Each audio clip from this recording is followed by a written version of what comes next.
বাংলাদেশ সনাতনী সম্মিলিত জাগরণ জোটের মুখপাত্র চিন্ময় কৃষ্ণ দাস ব্রহ্মচারী জামিন শুনানিতে অংশ নিতে না দেওয়ার উদ্দেশ্যে ষড়যন্ত্রমূলকভাবে ৭০ আইনজীবীকে মামলায় আসামি করা হয়েছে বলে অভিযোগ করা হয়েছে জোটের পক্ষ থেকে।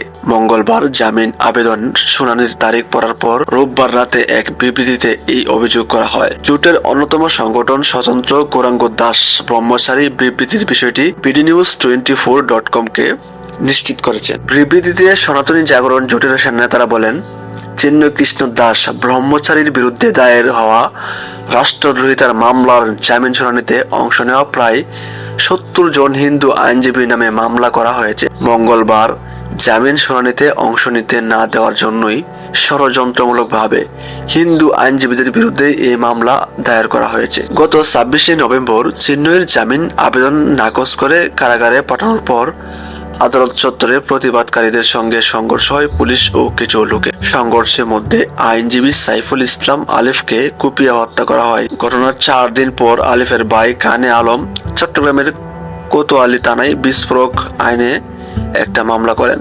জানানো হয়েছে সনাতনী জাগরণ জোটের বিবৃতিতে, কানে আলম ভাঙচুর, বিস্ফোরণ ও জনসাধারণের উপর হামলার অভিযোগে যে মামলা করেছেন তাতে ১১৬ জনকে আসামি করা হয়েছে।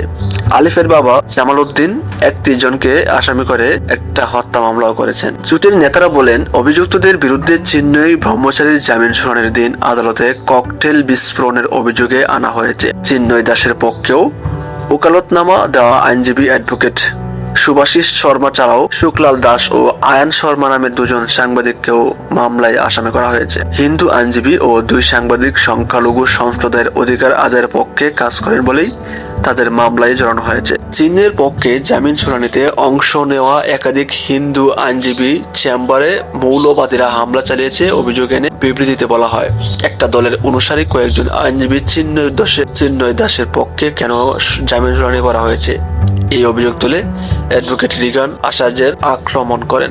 হামলায় রিগান আচার্য মাথায় মারাত্মকভাবে আঘাতপ্রাপ্ত হন এবং ঘটনার পর থেকে মৌলবাদীরা হিন্দু আইনজীবীদের বিভিন্নভাবে হুমকি দিয়ে আসছেন বলেও অভিযোগ আনা হয় বিবৃতিতে। এতে বলা হয়, মৌলবাদীদের হুমকির কারণে চট্টগ্রামের হিন্দু আইনজীবীরা তাদের পেশাগত দায়িত্ব পালন করতে পারছেন না। আইনজীবী আলিফের মৃত্যু কিভাবে হয়েছে সে বিষয়ে বিবৃতি একটা বর্ণনা দেওয়া হয়।